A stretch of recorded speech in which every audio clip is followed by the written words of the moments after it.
बिस्मिल्लाहिर्रहमानिर्रहीम। प्रोग्राम सरहदों के मुहाफ़िज़ के साथ आपका मेज़बान आमिर शहज़ाद सिद्दीकी आपकी खिदमत में हाज़िर और अपने तमाम देखने वालों को सलाम पेश करता है। नाज़रीन किराम, 1965 6 सितंबर पाकिस्तान की तारीख़ का वो दिन है जब हमसाया मुल्क ने यानी भारत ने बिला इश्ताल पाकिस्तान के जो इंटरनेशनल आलमी जो एक सरहद है उसको अबूर किया। ना सिर्फ अबूर किया बल्कि एक ख़ाम ख़याली भी उनके यहाँ मौजूद थी कि हम सुबह जो है वो नाश्ता लाहौर जिमखाना में और शाम को लाहौर में अपनी फ़तेह का जश्न मनाएंगे। ये ख़ाम ख़याली थी इसलिए कि पाकिस्तान के बहादुर फ़ौजियों ने, पाकिस्तान के बहादुर सिपाह ने और हमारे सिपह सलारों ने ना सिर्फ उनके ख्वाबों को चकनाचूर किया और दुश्मन को शिकस्त फाश दी। बहादुरी की अजीम मिसाल, जवामर्दी की अजीम मिसाल, अपने वतन से ना सिर्फ मोहब्बत और अपने वतन की सरहदों की हिफाजत की ये अजीम मिसाल हमारी तारीख़ का एक सुनहरा वर्क है। आज हम इस हवाले से गुफ्तगू करेंगे। हमारे पास मौजूद हैं मेजर रिटायर्ड अख्तर अब्बास साहब।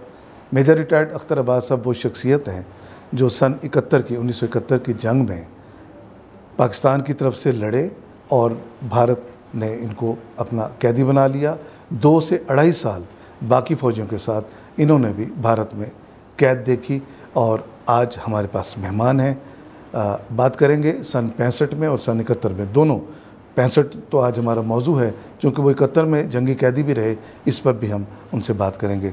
सबसे पहले हम मेजर अख्तर अब्बास साहब आपको खुश आमदीद कहते हैं। मेरे साहब, आपने मेरा इंट्रो सुना है और जवामर्दी और बहादुरी की ये जो अजीम एक दास्तान है 1965 6 सितंबर को हमारी अफवाज ने लिखी थी। ये एक सुनहरा दिन भी है। आज इस दिन को याद करके बेशक हमारी आंखें नम हो जाती हैं, इसलिए नहीं कि खुदा न खास्ता हमें कोई बुरा एक्सपीरियंस था, इसलिए कि पाकिस्तान की मोहब्बत में अपनी जानों के नजराने पेश करने वालों ने कुछ भी ना देखा सिवाय वतन के दिफा को। ये उनकी मोहब्बत से आज हमारी आंखें नम हो जाती हैं। आप हमें बताएंगे कोई ऐसा वर्क हमारे सामने लेकर आइए कि सन 65 में 6 सितंबर को क्या हुआ। ये जो 6 सितंबर वाली बात है ये दरअसल शुरू होती है बरे सगीर की तकसीम से।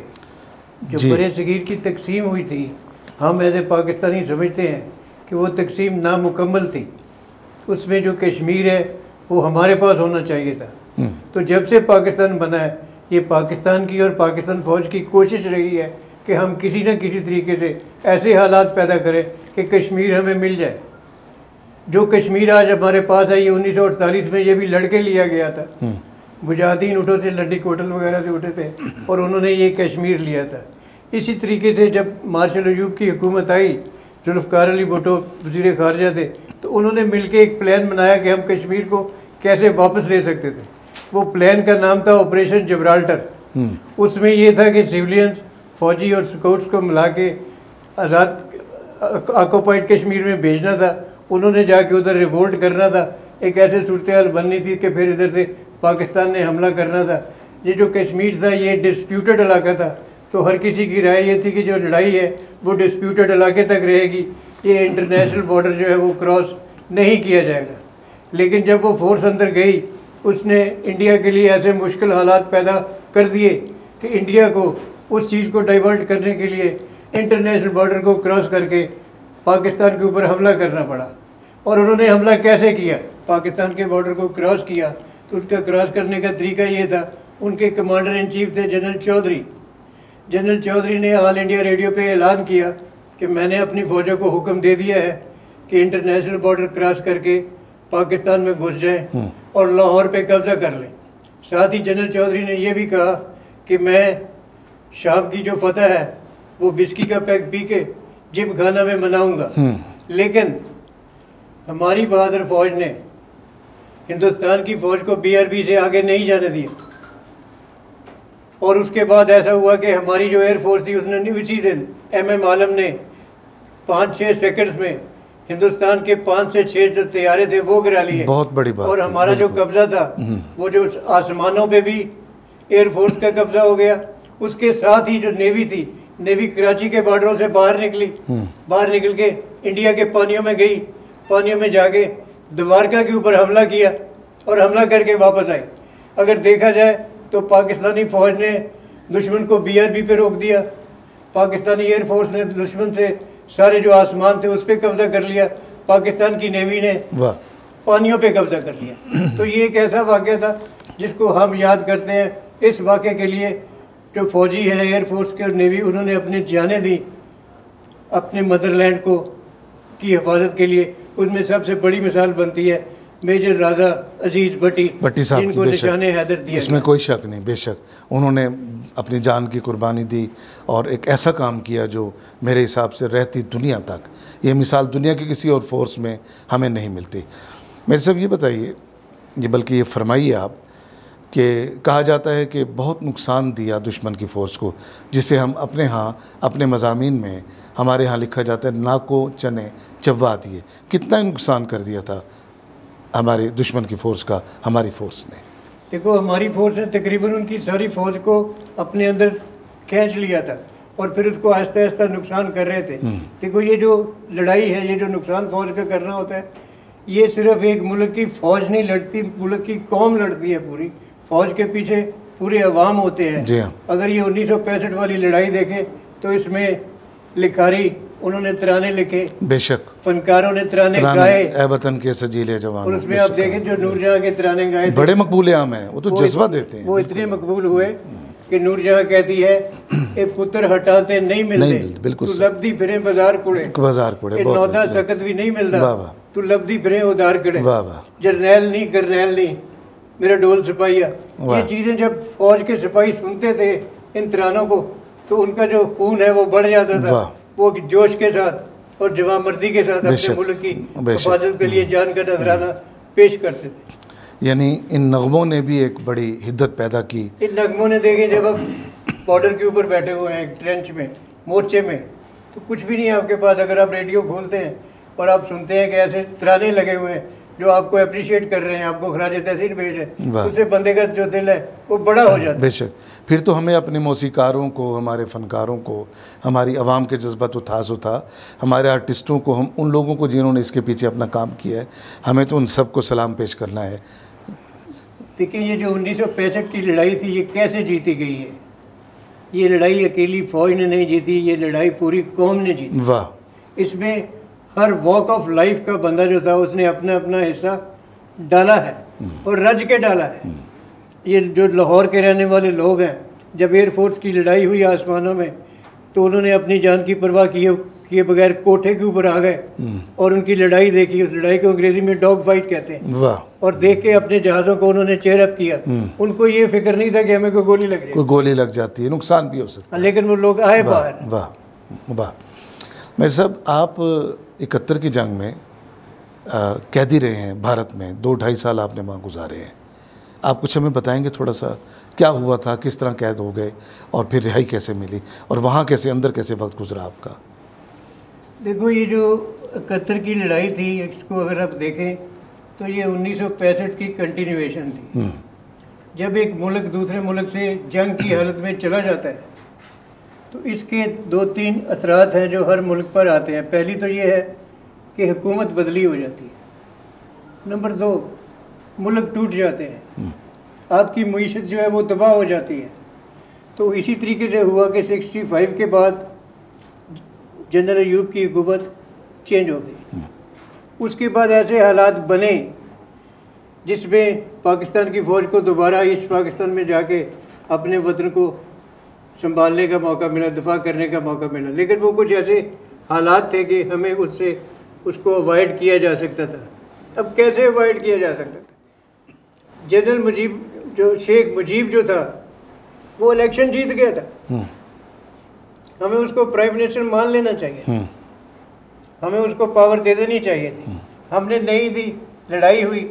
एक जब भी बड़ी पार्टी को आप इक़्तिदार से दूर रखने की कोशिश करेंगे, ये प्रॉब्लम आएंगे। फिर जो हमारी फ़ौज थी ईस्ट पाकिस्तान में, वो इतनी ज़्यादा नहीं थी, वो बहुत कम थी। ईस्ट पाकिस्तान बहुत बड़ा इलाका था, उधर एयरफोर्स नहीं थी, हमारे पास टैंक्स नहीं थे। तो हमारा जो लड़ना था, जो अवाम थी वो हमारे ख़िलाफ़ थी। 1965 में मैं बात कर रहा हूँ कि जो लड़ाई है ये फ़ौज ने नहीं, अवाम ने जीती है। ईस्ट पाकिस्तान में अवाम हमारे साथ नहीं थी। ईस्ट पाकिस्तान में जब हम अपना फौजी दस्ता लेके बाहर निकलते थे तो वो जो बंगाली है जो दान बो रहे होते थे वो हमें सलाम करते थे। जब हम गुजर जाते थे तो नीचे से पानी से LMG निकाल के हमारे ऊपर फायर कर देते थे। जब हम वापस जाते थे तो कुछ नहीं होता था उधर। तो ये जो लड़ाई है जिसको इसको मेन चीज़ जो है जो आज का दिन है जो सबक अपने सीखना है कि हम सब ने इकट्ठे होके जब भी मुल्क जंग की सूरत में हो इससे अपने दुश्मन से लड़ना है। ये जो जंगी कैदी बनने का मसला है, हालात ऐसे थे कि हम सारे बॉर्डर के ऊपर फैले हुए थे, हर एक इंच का दफा हम नहीं कर सकते थे। तो वो इंडिया ने ये किया कि इंडिया ने अपनी फ़ौज घुसा दी और जिधर जिधर हम बैठे थे उन्होंने हमें घेरे में ले लिया। आप किस जगह थे उस वक्त? आप? मैं उस जगह कोमेला में था। कोमेला में जो ब्रिगेडियर आतिफ हॉकी के प्लेयर है वो हमारा ब्रिगेडियर था। हमारे सामने से एक टैंक बटालियन ने हमारे ऊपर अटैक किया। कुछ 7 से 10 टैंक हमारी यूनिट ने मारे, लेकिन उसके बाद हमने उठ के पीछे जाना था। जब हम पीछे गए हैं तो दुश्मन जो था इधर से भी निकल गया, इधर से भी निकल गया। जिस जगह पे हमने जाना था उधर जाके दुश्मन बैठ गया। जब हम रात को उधर पहुंचे तो दुश्मन उधर था, उधर हम पकड़े गए। उसने तो फिर आसानी से दबोच लिया। आसानी से। सही। ये फिर किस जेल में आपने वक्त गुजारा? कहाँ? उधर सबसे पहले हमें वो अगरतला लेकर गए। अगरतला से मुझे उन्होंने शिफ्ट किया कलकत्ता फोर्ट विलियम में। कलकत्ता फोर्ट विलियम में 10-15 दिन गुजारने के बाद फिर उन्होंने हमें शिफ्ट कर दिया कि पानागढ़ जगह थी। उसके बाद गया में बिहार में एक जगह है गया जिधर गौतम बुद्ध को ज्ञान हुआ था। अच्छा। उस जगह में परमानेंटली हमें कैंप में रखा गया। मैंने 2-2.5 साल उस कैंप में गुजारे। उधर से मेरी रिपेट्रिएशन।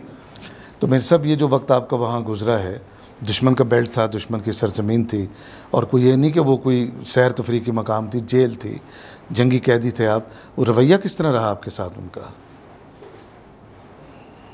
देखिए रवैया ये था कि जब मैं पकड़ा गया तो जो मेरे घर में सिग्नल गया, एक फ़ौज की ड्रिल होती है कि हमारे लेटर बने हुए होते हैं, उसमें मिसिंग बिलीव्ड किल्ड का लिफाफा डाला हुआ होता है। पहले मिसिंग बिलीव्ड किल्ड का लिफाफा मेरे घर पहुंचा। मेरे कुल हो चुके थे। मुझे 6 महीने बाद इजाज़त मिली कि मैं खत लिख सकता हूं अपने पेरेंट्स को कि मैं आई एम लाइव। मैंने 6 महीने बाद खत लिखा कि मैं जिंदा हूं और यहाँ हूँ, जेल में हूँ, और मैं फलानी जेल में हूँ। मेरे आने के चांसेस हैं लेकिन ज़्यादा चांसेस नहीं है। अब ये है कि हिंदुस्तान ने हमें कैसे ट्रीट किया।